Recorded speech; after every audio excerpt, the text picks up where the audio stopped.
हताश लोगों से बस एक सवाल, हताश लोगों से बस एक सवाल, हिमालय ऊंचा या बचेंद्रीपाल। ये हैं कवि और लेखक सैलेई।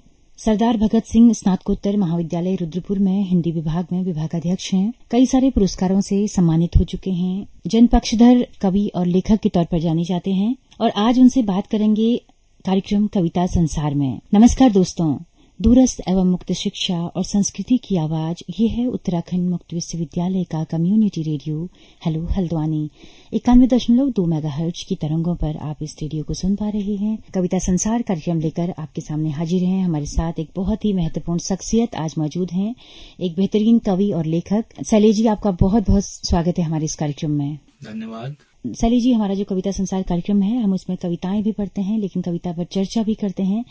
तो मैं चाहती हूँ कि सबसे पहले आपकी कविता हमारे श्रोता सुने, तो उसके बाद हम कविता पर चर्चा करेंगे। तो मैं बिना किसी भूमिका के सीधे कविता सुनाता हूँ। कविता का शीर्षक है बुरांस। हालांकि यह एक भरा पूरा जनसमूह है, किंतु यहाँ भी हर कोई अपने अपने में अकेला, हर किसी के हैं कई कई फाड़। हालांकि यह एक भरा पूरा जनसमूह है, किंतु यहाँ भी हर कोई अपने अपने में अकेला, हर किसी के हैं कई कई फाड़। क्या करे, रात के दौरान उसे नींद नहीं आती और दिन में वैसे भी कौन अपने में रहा है। दरअसल एक काली आग की चिंगाड़ है चारों तरफ पानी उतार पर है। क्या आपको अभी भी यह नहीं लगता कि ओजोन में छेद और कुछ नहीं, हमारे सपनों में लगी हुई सेंध है। बचे आग पानी को बचाने के खातिर खुद के मुकाबिल भी खड़ा होकर देखें कि अभी सारी हरियाली निचड़ी नहीं है, अभी भी दहक रहे हैं बुरांस, कि अभी सारी हरियाली निचड़ी नहीं है, अभी भी दहक रहे हैं बुरांस। ओह, बहुत सुंदर। आपने एक पहाड़ की, एक बहुत ही प्रिय, सबके प्रिय फूल की बात की है, उसके बहाने उस पूरी राजनीति को समझाने की कोशिश की है। सैलेई जी, जब आप कविता लिखते हैं तो क्या चीजें ध्यान में रहती हैं? क्या कविता एक सपाट बयानी है जो हम किसी भी चीज के बारे में बोल दें, या फिर एक दूसरे से गुथी हुई चीजें होती हैं? देखिए, कविता तो रचना कर्म की या साहित्य की एक विधा है। मैं मानता हूं और सोचता हूं कि कोई भी विधा अंततः सामाजिक उत्पाद है। रचना एक सामाजिक उत्पाद है। हम एक रचना करते वक्त कागज, कलम, स्याही, दवात, तमाम चीजों का हमारे साथ में सहयोग होता है। तो मैं ये सोचता हूं कि इन सब के उपयोग से जो व्यक्ति कवि बनता है या लेखक बनता है, उसकी ये नैतिक जिम्मेदारी हो जाती है, उसकी ये सामाजिक जिम्मेदारी हो जाती है कि वह इन सब के साथ अपना सरोकार स्थापित रखे, जिनके सहयोग से वो यह सब करने में संभव हो सका, समर्थ हो सका। इसलिए मैंने उसको सामाजिक उत्पाद कहा। और इसलिए रचना से उम्मीद इसलिए की जाती है कि रचना केवल दृष्टि नहीं, अंतर्दृष्टि देती है, क्योंकि वह सामाजिक उत्पाद है। तो जो कवि अपने मंथन, अपने चिंतन से जो अभिव्यक्त करता है, वह अपने भावक या पाठक के अंतर मन को उस ओर इंगित करता है कि जिस ओर उसे समाज से कुछ अपेक्षाएं होती हैं। और इसी तरह साहित्य संस्कृति की पहल में अपना एक योगदान देता है, या नए सोपान की ओर अपने भावक को, अपने पाठक को 2 कदम आगे बढ़ने का हौसला और प्रेरणा देता है। बिल्कुल बिल्कुल। सैलेई जी, आप 90 के दशक के कवि हैं। 90 के दशक के बाद से लगातार आप लिख रहे हैं, लेकिन अभी जो एकदम नई पीढ़ी आई है लिखने वाली, जो 21वीं सदी के जो दूसरे दशक की जो कहें या पहले दशक की, कितना अंतर पाते हैं उनकी और अपनी पीढ़ी में, और किसके लिए चुनौतियां ज्यादा थी, या किस तरह का लेखन आजकल हो रहा है? देखिए, चुनौतियां तो पुराने समय से और आधुनिक समय तक हर समय रही ही हैं, अपने अपने रंग रूप और आकार प्रकार और व्यवहार के अनुसार रही है। लेकिन समाज क्रमशः जटिल होता चला गया है। 90 के दशक का आपने जिक्र किया। हमारे यहाँ जब नई आर्थिक नीति आई, उसके बाद से समाज का पूरा पैटर्न बदला, उसका चाल चेहरा और चरित्र बदला, और धीरे धीरे यह ग्लोबलाइजेशन आया। कहने को इस ग्लोबलाइजेशन में, इस वैश्वीकरण में या इस भूमंडलीकरण में समूचे विश्व को एक गांव कहा गया है। लेकिन इसके अंतर गुम्फन की ओर अगर हम जाएं, इसका हम विश्लेषण करें, एनालाइज करें इसको, तो हम देखते हैं जिसे विश्वग्राम कहा जा रहा है, वहां व्यक्ति एकाकी हो गया है। तो जिस संसार में व्यक्ति एकाकी हो गया हो, वह संसार तो निश्चित रूप से बहुत ही चिंताकुल संसार है। वो इसलिए जो संवेदनशील रचना धर्मी हैं वो किसी भी विधा के हों, चाहे वो विज्ञान के क्षेत्र में हो, वो इतिहास के क्षेत्र में हो, वो किसी भी संकाय में हो, उन सब की जिम्मेदारी बनती है कि व्यक्ति के इस एकाकीपन पर वे काम करें और व्यक्ति में सहकार की भावना लाएं, ताकि विश्व विश्व बना रह सके और व्यक्ति व्यक्ति बना रह सके और समाज कुल मिलाकर मनुष्यता को अपना अंतिम और परम सोपान मान सके, उस ओर 2 कदम आगे बढ़ सके। इसलिए जो नई पीढ़ी है उसके आगे आज समस्याएं और जटिल हैं, क्योंकि अंततः राजनीति चीजों को संचालित करती है और व्यवस्था के अपने भी कई सारे पेचोखम होते हैं। आज जो जटिल अवस्था आई है तो जाहिर है कि इस जटिल मनोविज्ञान में नई पीढ़ी के आगे कुछ नई समस्याएं और नई चुनौतियां आई हैं, जिन्हें वह रचना कर्म के माध्यम से ही समझ सकता है और उसका एकमात्र उपाय व निदान मेरी समझ में सांस्कृतिक मुहिम ही है। जी, बहुत अच्छी बात आपने कही। एक बात मेरे ध्यान में आ रही है कि पिछले 10-12 सालों से क्या ऐसा हुआ है कि राजनीति जो है वो कविता के केंद्र में आ गई है। जैसे हम देखते हैं कि चीजों का ध्रुवीकरण बढ़ रहा है, तो कहीं न कहीं कविता में भी कहीं न कहीं आम आदमी भी एक राजनीतिक बातें करने लगा है, राजनीतिक ज्यादा होने लगा है। तो कविता में भी क्या उसकी आमद ज्यादा दिखाई देती है? देखिए, आपने 2 बातें कही कि पहले तो आम आदमी भी अब राजनीति के संदर्भ में बातें करने लगा है। यह एक सकारात्मक बात है कि व्यक्ति पहले से चेतनशील हुआ है और उसको यह एहसास होने लगा है कि उसका जीवन किन चीजों से संचालित हो रहा है या उसका समाज किस दिशा को पहुंच रहा है और किस दशा को पहुंच रहा है और उसके अभिप्रेत में कौन से कारण हैं। इसलिए यह व्यक्ति की चेतना का आगे बढ़ना है। दूसरी बात जो आपने कही थी, दूसरी बात आप क्या कह रही थी, मैं भूल गया हूँ। मैंने कहा कि क्या कविता के केंद्र में राजनीति हाँ, आ गई कविता है? के केंद्र स्वाभाविक रूप से, क्योंकि कविता अंततः हम जैसे कहते हैं कि साहित्य समाज का दर्पण है। तो दर्पण का मतलब सिर्फ कि दूसरे को आईना दिखा देना ही नहीं है, बल्कि यह एक ऐसा दर्पण है जो टॉर्च का काम करता है। जो मैंने कहा कि एक दृष्टि है, एक अंतर्दृष्टि है, तो कविता उस अंतर्दृष्टि का काम करती है जो अपने समाज के अंतर विरोधों को उजागर करती है और अंतर संबंधों को बढ़ाने की ओर अपने भावक को, पाठक को, समाज को अग्रसर करती है। इसलिए आज की व्यवस्था का, आज की दुनिया के हलचल का ये सब कुछ साहित्य में आना बहुत स्वाभाविक है। नई कविता इस कर्म को बहुत ही जिम्मेदारी के साथ कर रही है। नई कविता ने अपने आयाम को बहुत विस्तृत किया है और काफी तर्कपूर्ण तरीके से वो बातचीत को सामने रख रही है। हालांकि कथ्य और शिल्प की बात में अभी बहुत सारी चीजें ऐसी हैं कि शिल्प के संधान में बहुत मशक्कत और मेहनत की जरूरत होती है, लेकिन कंटेंट को पकड़ने में नई कविता बहुत समर्थ कविता है। जी, क्या बात है। हम देख रहे हैं कि समाज जिस तरह से पूरा एक ध्रुवी होते जा रहा है, क्या ऐसा लगता है कि चुनौतियां तो हर समाज में रही हैं, हर वक्त रही हैं। जब भी नया कविता का आंदोलन हुआ तो उस तरह की चुनौतियों से ही वो एक नया आंदोलन खड़ा हुआ। लेकिन आज भी क्या एक ऐसी परिस्थितियां हैं कि ज्यादा गंभीर कविताएं सामने आ रही हैं? हाँ, ये बहुत अच्छा सवाल आपने किया।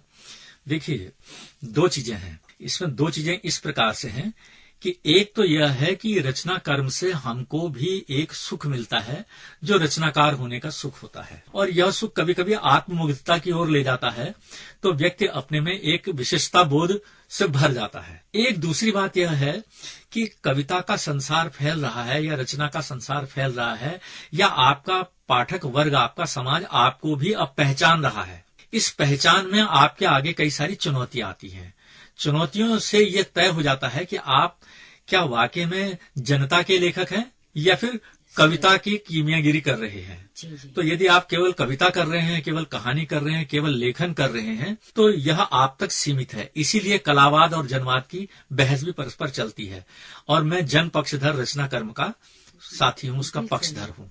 मेरा मानना है कि व्यक्ति की रचना सकर्मक रचना धर्मिता होनी चाहिए, इसीलिए उसकी समाज में कोई उपादेयता बनी रह सकती है और वो भावी समाज के लिए टिक सकती है। बिल्कुल। साहित्य में हम देखते हैं कि 2 वाद साफ साफ दिखते हैं कि कलावाद है, एक आपका जनता के पक्ष की बात होती है। तो आप तो हमेशा से रियलिस्टिक यथार्थवादी लेखन आपका रहा है। कहानियों में आपको हम सीधे देखते हैं कि बाजारवाद की किस तरह की जो भी विद्रूपताएं हैं वो आपकी कहानियों में नजर आती हैं। कविताओं पर बीच में हम चाहते हैं कि कविता पाठ भी हम करते रहें, तो कोई ऐसी यथार्थवादी कविता जो आज के समय को बहुत एक नग्न रूप में प्रस्तुत करे, इस तरह की कोई कविता मैं चाहती हूँ आप पढ़ें। हाँ, तो चूंकि दुख समाज का आज केंद्रीय भाव हो गया है, स्थायी भाव की तरह, तो मैं दुख को लेकर एक कविता आपको सुनाता हूँ। आजकल किसी को भी पुकारो निरुत्तर कर दे रहा है, थर थराता हुआ एक डर सब कुछ नितांत जड़ पाथर कर रहा है। फिर भी मैंने जोर देकर कहा, तुम मित्र ही हो। वह ठटा ठटा कर ऐसे हंस पड़ा मानो मेरी मूर्ता पहचान ली गई हो। यानी समाज की संवेदना में जड़ता किस हद तक हावी हो गई है कि सरोकार हास्यास्पद स्थिति में नजर आ रहे हैं, जबकि उसके प्रति हमें गंभीर होना चाहिए। कहने का आशय यह है, आजकल किसी को भी पुकारो निरुत्तर कर दे रहा है। थर थराता हुआ एक डर सब कुछ नितांत जड़ पाथर कर रहा है। फिर भी मैंने जोर देकर कहा, तुम मित्र ही हो। वह ठटा ठटा कर ऐसे हंस पड़ा मानो मेरी मूर्ता पहचान ली गई हो। मुझे बरबस ही रोना आ गया।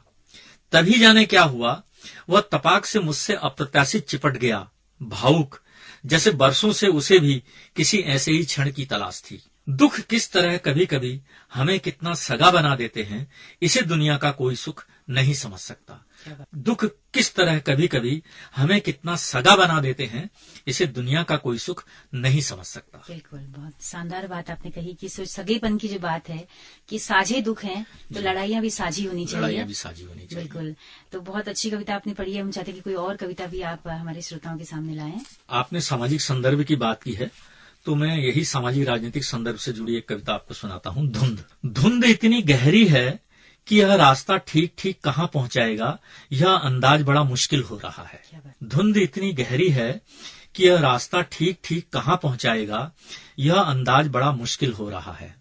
यह लो, यह अब एक पूरा चौराहा आ गया है, किंतु किसी भी राह गंतव्य का कोई संकेत कहीं दर्ज नहीं है। बल्कि धुंध यहाँ कुछ गहरा ही आई है और चारों तरफ झाड़ झंकार भी कोई कम नहीं। इस तरह यह एक और नई धुंध है। हालांकि वापस लौटना हमेशा ही समय और सामर्थ्य की बर्बादी नहीं होता, तो भी इतनी दूर तक अब तक जो झाड़ झंकार पार किया, वह फिर नए संधान भी तो साधने ही होते हैं। शायद इसीलिए घर छोड़ने से पहले घर को ठीक से समझ लेना जरूरी है। शायद इसीलिए घर छोड़ने से पहले घर को ठीक से समझ लेना जरूरी है। यहाँ दृश्य साफ है तो कहीं धुंध नहीं है। यहाँ दृश्य साफ है तो कहीं धुंध नहीं है। वही अंतर्दृष्टि की बात। अगर आपकी अंतर्दृष्टि जागृत है तो आप बाह्य पटाक्षेपों को प्रभावित नहीं होंगे, आपको रास्ता आपका साफ दिखेगा। रास्ता साफ। और आपने कहा कि पुरानी जो मेहनत है वो बेकार नहीं जाती है, जी। एक आशय आपका है। तो बहुत शानदार कविता आपने पढ़ी है। शैलेश जी, आज जो सोशल मीडिया का जो दौर है, एक दौर था कवि को पाठक एकदम नहीं मिला करते थे और चिट्ठी पत्री का दौर हुआ करता था। आज सोशल मीडिया का दौर है, आपने कविता पोस्ट की और तुरंत आपको बहुत सारी रिएक्शंस मिल जाते हैं। तो क्या एक ये अच्छा युग, स्वर्णिम युग हो रहा है कवियों के लिए, पाठकों के दोनों के नजरिए से, कि सुलभ भी हैं कविताएं और अपने लेखक से बात भी हो रही है, कवि से बात हो रही है, उनको देख रहे हैं, जान रहे हैं। कवि की निजी जिंदगी को भी कई बार हम लोग सोशल मीडिया में हैं तो कई तरह की, तो उसका एक बुरा प्रभाव भी हो सकता है कि हो। इसके आप कैसे देखते हैं? मार्मिक सवाल है ये। देखिए, ये संसाधन जितने सुलभ हुए हैं, इनका सदुपयोग होने के साथ साथ इनका कुछ अतिरिक्त उपयोग भी होने लगा, जिसे हम दुरुपयोग कह सकते हैं। तो कविता में बाढ़ सी आई है और लोगों को प्लेटफॉर्म मिला है, ये एक अच्छी बात है। लेकिन कविता को इस बहाने हल्के में ले लिया जाना या तात्कालिक तौर पर कविता जो भी अभिव्यक्ति है उसको कविता मान लेना, यह कुछ जल्दबाजी है। इसीलिए आपने जो चिट्ठी पत्री की बात की, चिट्ठी पत्री पहले लिखते वक्त आदमी जितना भावुक हुआ करता था, जितना संवेदनशील हुआ करता था, और अपनी समस्याओं से लेकर जिसे लिख रहा है उसकी समस्याएं, चिंताएं, उसके सपने और उसके संघर्ष को लेकर के जितना चिंतनशील होकर वह लिखने बैठता था, इस फौरी दुनिया में वह संभव नहीं है, क्योंकि तात्कालिकता का अपना एक दबाव होता है। इसे मैं एक कविता के माध्यम से आपको व्यक्त करता हूँ। कविता का शीर्षक है जेब। कमीज, कुर्ता या कोट ही सही, मुख्य जेब की जगह सीने के ऊपर ठीक बाईं तरफ ही तय की गई है। क्या बात है। कमीज, कुर्ता या कोट ही सही, मुख्य जेब की जगह सीने के ऊपर ठीक बाईं तरफ ही तय की गई है। जिस भी दर्जी ने पहले पहल यह तय किया होगा, निश्चित रूप से इसके बारे में उसने अंततः दिल की ही सुनी होगी और जेब को एकदम उसके करीब लगा दिया होगा। क्या बात है। दिल का आखिर क्या स्वार्थ रहा होगा कि जेब से सीने को एक और आड़ मिल जाएगी, या निपट जाड़े में जब खून जम जाता है दिल बच जाएगा, या जून दोपहर में पसीना भले ही चुए लू की लपट से तो ओट हो ही जाएगी। क्या बात है। जहां तक रुपए टके का सवाल है, अमूमन पर्स भी तो पैंट की ही जेब में रहता है। तो ऐसा क्या है जो मुझे यह जेब इस कदर रोमांचित कर रही है? क्या बात है। हो न हो दिल ने पेन और डायरी को ज्यादा महत्व दिया होगा। हो न हो, दिल ने पेन और डायरी को ज्यादा महत्व दिया होगा और जिसके लिए उसने दर्जी को कितनी रोमानियत, कितनी उदासियों का कितना हवाला दिया होगा। कहा होगा, यह जो धड़कता रहता है भीतर, डायरी में भी उतरते रहे तो बहुत अच्छा है। कहा होगा, यह जो धड़कता रहता है भीतर, डायरी में भी उतरता रहे तो बहुत अच्छा है कि जिंदगी जब कभी नामालूम लगे उसे अपना पता मिल जाया करेगा। क्या बात है, जिंदगी जब कभी नामालूम लगे उसे अपना पता मिल जाया करेगा। बहुत शानदार। मुझे लगता है कि बड़े दुर्लभ विषय पे आपने पहली बार ही जेब पर किसी ने कुछ लिखा होगा, वो भी इतना खूबसूरत। जैसे कि वीरेंद्र का हम देखते हैं कि समोसे पर भी कविता उन्होंने लिखी है। जब एक कवि किसी चीज पर कविता लिख रहा होता है तो वो क्या उसको लगातार कचोट रही होती है वो चीज की, अच्छा इस पे क्लिक, मतलब कैसे क्लिक करता है, और क्या तुरंत बैठकर आपने जेब पर कविता लिख दी या कुछ लंबा सोच समझ कर लिखी? देखिए, कुछ तो जीवन में जितनी घटनाएं घटती हैं, निश्चित तौर पर कुछ घटनाएं, कुछ प्रसंग, कुछ अनुभव ऐसे होते हैं जो हठात के अंदाज में आपको भीतर तक हिला कर रख देते हैं या भीतर तक आपको वाह या आह की स्थिति में ले आते हैं। लेकिन उसको रचना में लाना, तात्कालिक तौर पर वह हल्कापन हो जाएगा, लेकिन वो भीतर ही भीतर पकते रहती है। और पकने की एक अवस्था ऐसी आती है क्योंकि आप उसमें लगातार जी रहे हैं, और जब वो पक जाती है तो जीना रचना के रूप में सामने प्रकट हो जाना है, वही कविता कर्म है। बिल्कुल, क्या बात है। जैसे मैंने पढ़ा कि एक किताब पढ़ी थी जिसमें लेखकों का जिक्र दिया था कि कोई लेखक किसी तरह से लिखना पसंद करता है, कोई किसी तरह से, बहुत सारे राइटर्स के उसमें जिक्र किए थे। आप किस तरह से लिखते हैं? क्या कोई भी कहानी एक सीटिंग में पूरी हो जाती है, कोई भी कविता, या वही कहा आपने कि मंथन लगातार चलते रहता है और एक समय आता है कि वो पक जाती है? हाँ, सवाल तो बहुत तार्किक है। मैं इतना समर्थ कवि या इतना समर्थ रचनाकार नहीं हूं कि पहले ही कोशिश में फाइनल ड्राफ्ट बना सकूं। मुझे चैन नहीं पड़ता। आपको आश्चर्य होगा कि मेरी एक छोटी से छोटी कविता भी 10-10, 15-15, 20-20 बार फटती है, तब जाके मुझे संतुष्टि मिलती है। मेरे कई मित्रों को भी शिकायत रहती है इस बात से कि तुम असंतुष्ट प्रवृत्ति के व्यक्ति हो। लेकिन किसी रचनाकार को मैंने कहा ना कि उसकी एक सामाजिक जिम्मेदारी है, तो सामाजिक जिम्मेदारी में जब लगता है कि हाँ मैं अब इस लायक कर सका हूं, तब उसको प्रस्तुत करने का अपना एक निजी सुख होता है जिसे मैं सामाजिक सुख के साथ जोड़ सकता हूं। इसलिए जो मेरे लिखने का क्रम हो वो कभी एक सीटिंग में नहीं हो पाता है। कविता भी कोई कविता एक सीटिंग में बन जाती है, लेकिन एक सीटिंग में तो उसका रफ ड्राफ्ट ही तैयार होता है, फिर कई दौर चलते हैं जिसमें उसका फाइनल शेप तैयार हो पाता है। क्या बात है। चलते चलते एक और सवाल करना चाहूंगी। आप विभागाध्यक्ष हैं हिंदी विभाग में स्नातकोत्तर महाविद्यालय रुद्रपुर के, तो आपके अंडर जो भी बच्चे हैं या जो भी अकादमिक जगत में जो बच्चे आ रहे हैं नई पीढ़ी के, उनमें लेखन को लेकर, उनमें पढ़ने को लेकर वो गंभीरता क्या दिखाई देती है? देखिए, बहुत कुछ ये संस्थानों के जो कार्यशैली है उस पर भी निर्भर करता है। अब चूंकि सबसे बड़ा कारण यह है कि शिक्षा का उद्देश्य सीधे सीधे रोजगार नहीं रह गया है, जबकि है, लेकिन जनता जानती है या युवा वर्ग जानता है कि केवल पढ़ाई लिखाई से उसे सीधे सीधे रोजगार नहीं मिलना है। इसीलिए जो प्रोफेशनल कोर्सेज हैं उसकी ओर विद्यार्थी ज्यादा जा रहे हैं। ऐसे में कला संकाय थोड़ा सिकुड़ सा जाता है। फिर भी चूंकि युवा मन होता है और हर चीज की एक अभिव्यक्ति होती है, और इसलिए उसे क्रिया की प्रतिक्रिया उसके अंदर तत्काल आती है। अब सवाल यह है कि उसे परिवेश कैसा मिलता है। नीरज की 2 पंक्तियां हैं जिसे उसका अर्थ वह नहीं है, लेकिन मैं इस अर्थ में उसे ले रहा हूं। न जन्म कुछ न मृत्यु कुछ, सिर्फ इतनी सी बात है, किसी की आंख खुल गई, किसी को नींद आ गई। अब इसे में जीवन और मृत्यु से न जोड़कर इसे में जागृत होना या सोए रहना। न जन्म कुछ न मृत्यु कुछ। सामान्यतः जीवन सामान्य क्रम में चल रहा होता है, व्यक्ति चेतना शून्य होकर के भी जीवन जी ले रहा है या एक बहाव में जीवन जी ले रहा है। लेकिन किसी की आंख खुल गई, किसी को नींद आ गई। जिसकी आंख खुल गई, जिसे वह गाइडलाइन मिल गई जीवन में, जिसे वह समझदारी वाला दर्शन मिल गया, जिसको दर्शन मिल गया तो वो दर्शन ही जैसा कुछ काम कर सका है। जिसे नहीं मिला तो जीवन की आपाधापी में वो केवल खप सकता है, खट सकता है। मुझे लगता है कि एक शिक्षक ही वो दर्शन देने वाला निश्चित तौर पर शिक्षक से अभी भी, पहले से और अभी भी शिक्षक से सबसे ज्यादा उम्मीदें इसलिए रहती हैं कि युवा वर्ग शिक्षक के संपर्क में सर्वाधिक रहता है। दूसरी बात, ज्ञान शिक्षक के पास सर्वाधिक रहता है, उससे संबंधित सामग्री रहती है, लाइब्रेरी रहती है, तो वह अपने विद्यार्थियों को बहुत सचेतन तौर पर एक सन्मार्ग के लिए प्रेरित कर सकता है। वह सन्मार्ग साहित्य, कला, संगीत, इतिहास, विज्ञान, राजनीति, अर्थशास्त्र, किसी भी क्षेत्र में हो सकता है। जो पोटेंशियलिटी हमारी स्टूडेंट्स के अंदर है, वो कैसे प्रॉपर तरीके से उसका डेवलपमेंट कैसे हो, उसके अंदर स्किल कैसे बढ़े, उसकी संवेदना को कैसे और परिष्कृत किया जाए ताकि उसके सरोकार और सघन हो सके, इसके लिए एक शिक्षक का नैतिक दायित्व बनता है। और मैं समझता हूं कि उसे अपनी तनख्वाह में यह भूमिका तो अदा करनी ही चाहिए कि ये उसके ये नमक जैसा रिश्ता है। क्या बात है, क्या बात है। अच्छा, स्टूडेंट्स के लिए तो मैंने पूछ लिया, लेकिन मैं चाहती हूँ कि शिक्षकों से आपकी कितना उन पर भरोसा है कि आज का जो शिक्षक जो आ रहा है वो अपनी इस ड्यूटी को, इस दायित्व को पूरा कर पा रहा है? क्या वो गंभीर है पढ़ने लिखने के प्रति, इस दृष्टि के प्रति? क्या उसकी खुद की कोई दृष्टि है?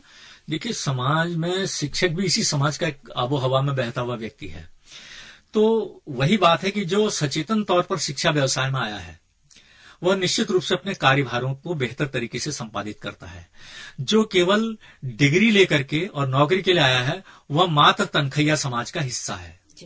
जो तनखैया समाज का हिस्सा है वो अपने धन बटोरने में लगा रहता है। बल्कि मैंने तो कई ऐसे शिक्षक देखे हैं जो प्रॉपर्टी डीलिंग में ज्यादा इंटरेस्ट रखते हैं या शेयर मार्केटिंग में ज्यादा इंटरेस्ट रखते हैं या क्या पाया क्या खोया उसका आर्थिक गणित लाभ हानि का लगाते रहते हैं।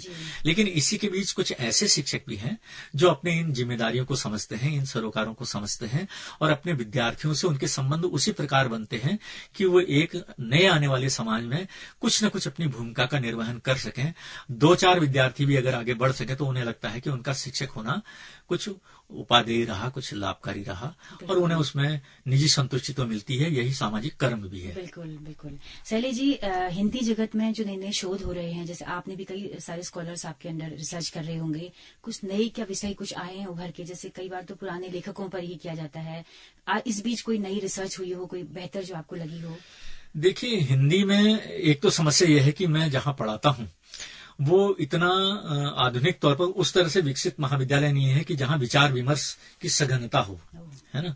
इसलिए विद्यार्थी भी जो निकल कर आते हैं वो बौद्धिक रूप से उतने तीक्ष्ण नहीं होते हैं, लेकिन फिर भी हमारी जिम्मेदारी बनती है। तो जैसे भी उत्तर आधुनिकता की बात आई या नव उपनिवेशवाद की बात आती है, साहित्य इनसे कैसे प्रभावित होता है और साहित्य इसकी प्रतिक्रिया में या इसकी स्वाभाविक परिणति को किस रूप में अभिव्यक्त करता है, तो विद्यार्थियों को नए विषय मिलते हैं और उस नए विषय में न केवल राजनीति, न केवल अर्थशास्त्र, साहित्य से जोड़ते हुए साहित्य के साथ अर्थशास्त्र के संबंध, राजनीति के साथ संबंध, इन सब का जो मनोविज्ञान है, जो जन मनोविज्ञान है, वह जन मनोविज्ञान जो तमाम आयामों से प्रभावित होता है, उसे थीसिस के टॉपिक के रूप में लाया जाए और विद्यार्थी को उस पर शोध करने को कहा जाए, तो न केवल शोध कार्य पूरा होगा बल्कि एक व्यक्तित्व का भी निर्माण होगा। मैं ऐसा मानता हूँ। बिल्कुल बिल्कुल। नहीं तो अमूमन बहुधा हम देखते हैं कि भक्ति काल पे कोई शोध हो रहे हैं, एक थोड़ा परिपाटी से हटकर मुझे लगता है कि नए विषयों की तरफ भी हिंदी विभाग को आगे बढ़ना चाहिए। वो परंपरागत किस्म के लोग जो है आज भी भक्ति काल, रीतकाल तक अटके हुए हैं। लेकिन आज के तौर में हम इस रूप में देख सकते हैं कि आज का समय और रीतिकाल, आज का समय और भक्तिकाल, इस रूप में तो देखा जा सकता है। लेकिन केवल भक्तिकाल के किसी विषय विशेष को लेकर के या रीतिकाल के किसी विशेष संदर्भ को लेकर शोध करना केवल पृष्ठ पोषण है। बहुत समय केवल वो विद्यार्थियों को आगे बढ़ाना भी नहीं है, क्योंकि हमें विद्यार्थी को आने वाले समय की चुनौतियों के लिए तैयार करना है। तो हमारे अंदर इतिहास बोध तो हो, लेकिन हमारा दायित्व बोध भी हो। दायित्व बोध इतना हो कि हमारे कर्तव्य बोध तय हो सके और हम नए कार्यभार ग्रहण कर सकें, शोध के स्तर पर भी, समझ के स्तर पर भी। जी, अपने विभाग के पुस्तकालय में क्या कुछ नई किताबें आप रख पाते हैं? हाँ, निश्चित अनुवादित हो रही हैं, जो बेहतरीन किताबें जो आ रही हैं। हाँ, जितना भी संभव होता है हमारे यहाँ, जब जितनी भी धनराशि हमें मिलती है, तो मेरी तो ये कोशिश रहती है कि कुछ तो पाठ्यक्रम की पुस्तकें मंगाना अनिवार्य होता है, लेकिन उसके अलावा जो विश्लेषणात्मक पुस्तकें हैं, जो आलोचनात्मक पुस्तकें हैं, उन्हें मैं प्राथमिकता देता हूं और विद्यार्थियों के लिए और प्रेरित करता हूं कि वो इन पुस्तकों के माध्यम से साहित्य को समझेंगे तो शायद समाज और समय को भी बेहतर समझ पाएंगे। बिल्कुल शैलेश जी, काफी सारी बातें हो गई हैं, समय भी कम है और थोड़ा विषयांतर भी हम हुए हैं, हालांकि विषयांतर नहीं है। तो मैं चाहती हूँ कविताएं कुछ आखिरी में एक आध और हो जाए चलते चलते। पहले से या कविता जो मेरा पहला संग्रह है, उसकी पहली कविता है या जी। हताश लोगों से बस एक सवाल, हताश लोगों से बस एक सवाल, हिमालय ऊंचा या बचेंद्री पाल। मैं इस कविता का संदर्भ बताने का मोह नहीं छोड़ पा रहा हूँ। बिल्कुल। ऐसा था कि मेरी पहली पोस्टिंग टिहरी गढ़वाल में हुई जी। जहां मैं पढ़ाता था, मेरा कॉलेज उस पहाड़ की चोटी पर था जी। और उससे ठीक सामने हिमालय दिखता था।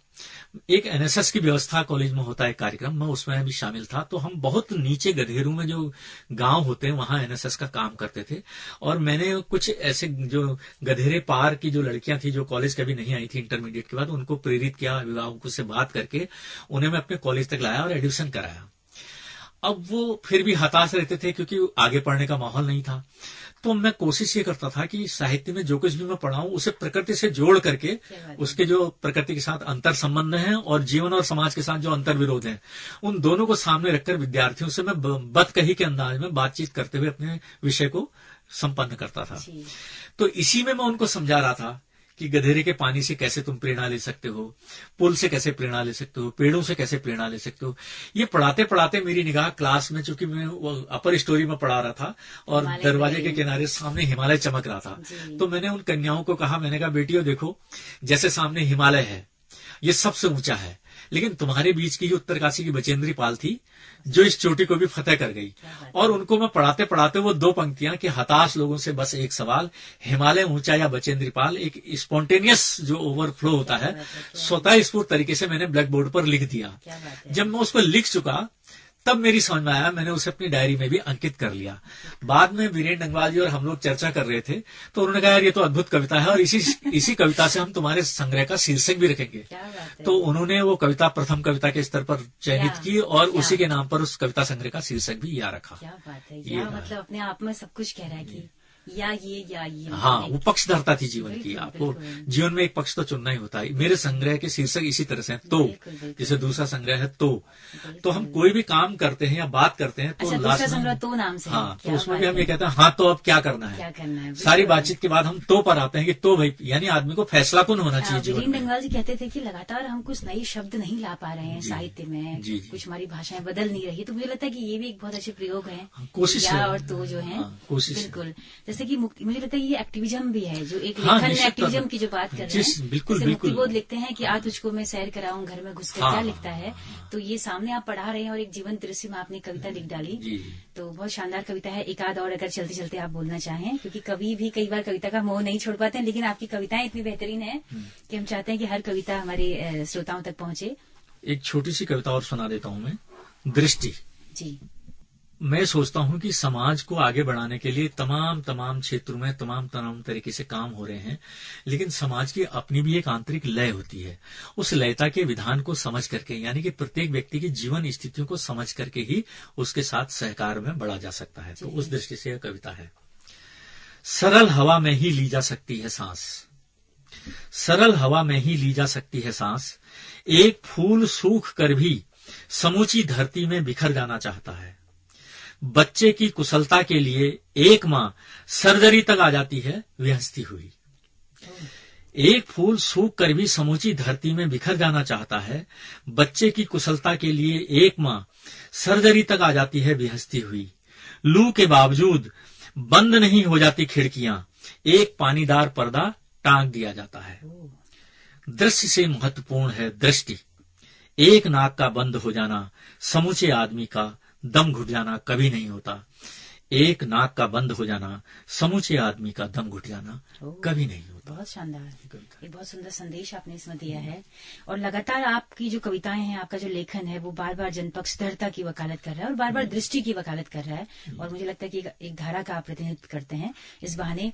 तो शैलेश जी, कई बार मैं देखती हूँ कि जो हिंदी या जो लेखन की जो सेवा कई बार गैर हिंदी वाला कर रहा है, कई बार एक ठप्पा लग जाता है कि यार ये हिंदी वाला, तो कई बार मैं देखती हूँ बड़ी टिपिकल शब्द उसके होते हैं और एक हिंदी का झूला लटकाए आप एकदम, तो कई बार गैर हिंदी वाले बड़ा अच्छा काम कर रहे होते हैं। तो आपको लगता है कि ये तो किसी एक की बपौती जैसा नहीं है हिंदी वालों की? देखिए, यह समाज में एक बहुत बड़ा भ्रम है लोगों का, और यह गलत मूल्यांकन है कि साहित्य हिंदी वालों की बपौती हो गया है या हिंदी वाले ही साहित्य की समझदारी रखते हैं। ये दोनों ही बातें गलत हैं। हिंदी एक विषय है, विषय की एक डिग्री है, डिग्री की एक नौकरी है। साहित्य संवेदना की बात है, समझदारी की बात है, सरोकारों की बात है। संवेदना, समझदारी और सरोकार किसी भी व्यक्ति में हो सकते हैं। फिर उसकी विधा चाहे हिंदी हो, चाहे अंग्रेजी हो, चाहे विज्ञान हो, चाहे कोई भी विषय हो, तो वह उसको अभिव्यक्त कर सकता है। और मैं तो यह सोचता हूं कि प्रत्येक व्यक्ति को वह कला संकाय का क्यों ना हो, कम से कम अप टू द इंटरमीडिएट उसे विज्ञान जरूर पढ़ना चाहिए। क्योंकि बिना वैज्ञानिक समझ के, विज्ञान बोध के, यानी कि मेरा तात्पर्य केवल विज्ञान के एकेडमिक ज्ञान से नहीं है, वैज्ञानिक अप्रोच जब तक किसी में नहीं आती तब तक वो साहित्य में भी सही अप्रोच नहीं ला सकता। बिल्कुल बिल्कुल, बिल्कुल। तो इसलिए कुल मिलाकर मैं यह कहना चाहूंगा कि व्यक्ति के लिए विजन बहुत महत्वपूर्ण है। रचना कर्म किसी भी विधा में करता हो, यदि विजन आपका स्पष्ट है तो आप 2 कदम ठीक बढ़ सकते हैं, वरना दिग्भ्रम की स्थिति में कहीं भी पटाक्षेप संभव है। जी जी बिल्कुल। अगर हिंदी वालों का ही लेखन अगर बपौती होती तो हमें देवन मेवाड़ी जैसे लेखक नहीं मिलते, विज्ञान पे इतना खूबसूरत लिखने वाले, या फिर हमें जो हम पढ़ते हैं आपका गंभीर पालनी जी की कहानी जो है, उतनी खूबसूरत कहानी, एक साइंस वाला लिख रहा है तो बैकग्राउंड जो परोसा है, उन्होंने भी हमें हिंदी से किया था, लेकिन मेरा कहना यही है कि हिंदी एक विषय है मात्र, बिल्कुल साहित्य एक अलग चीज है। और ये बहुत अच्छी बात है कि आज तमाम सारे जैसे सिविल इंजीनियर भी आज कविताएं लिख रहा है, कई तरह के लोग लिख रहे हैं, पुलिस वाले कविताएं, नरेश सक्सेना इंजीनियर रहे हैं, इतने बड़े कवि हैं हमारे, इंजीनियर रहे हैं। जी जी जी बिल्कुल। तो वो सारे पक्ष आज हिंदी में लेखन में आ रहे हैं। शैलेश जी, बहुत बहुत शुक्रिया आपका, इतनी सारी बातें आपने साझा की। आप लगातार हमारे साथ रेडियो के साथ जुड़े रहे, ऐसा हम उम्मीद करेंगे आपसे। आपका बहुत बहुत शुक्रिया। ये परिचय लगातार सिलसिला में बदलेगा, जी बिल्कुल, इसी उम्मीद के साथ बहुत बहुत धन्यवाद। जी, तो दोस्तों, आप सुन रहे थे कार्यक्रम कविता संसार और लेखक कवि शैलेश जी हमारे साथ मौजूद थे। आपने सुना उन्हें, कैसा आपको ये कार्यक्रम लगा? अपना फीडबैक हमें जरूर दीजिएगा। हमारा यूट्यूब चैनल है, जैसा कि हम बताते हैं हमेशा कि हमारा रेडियो एक सामुदायिक रेडियो है जिसकी पहुंच रेडियो में केवल हल्द्वानी शहर तक है। लेकिन अगर आप दूर दराज पहाड़ों में या देश के किसी भी हिस्से में इस रेडियो को सुनना चाहते हैं तो हमारे यूट्यूब चैनल के जरिए आप इन कार्यक्रमों को सुन सकते हैं। तो आपकी फीडबैक का हमें बहुत बेसब्री से इंतजार रहेगा। इसी के साथ अपनी रेडियो मित्र सुनीता भास्कर को दीजिए इजाजत। नमस्कार।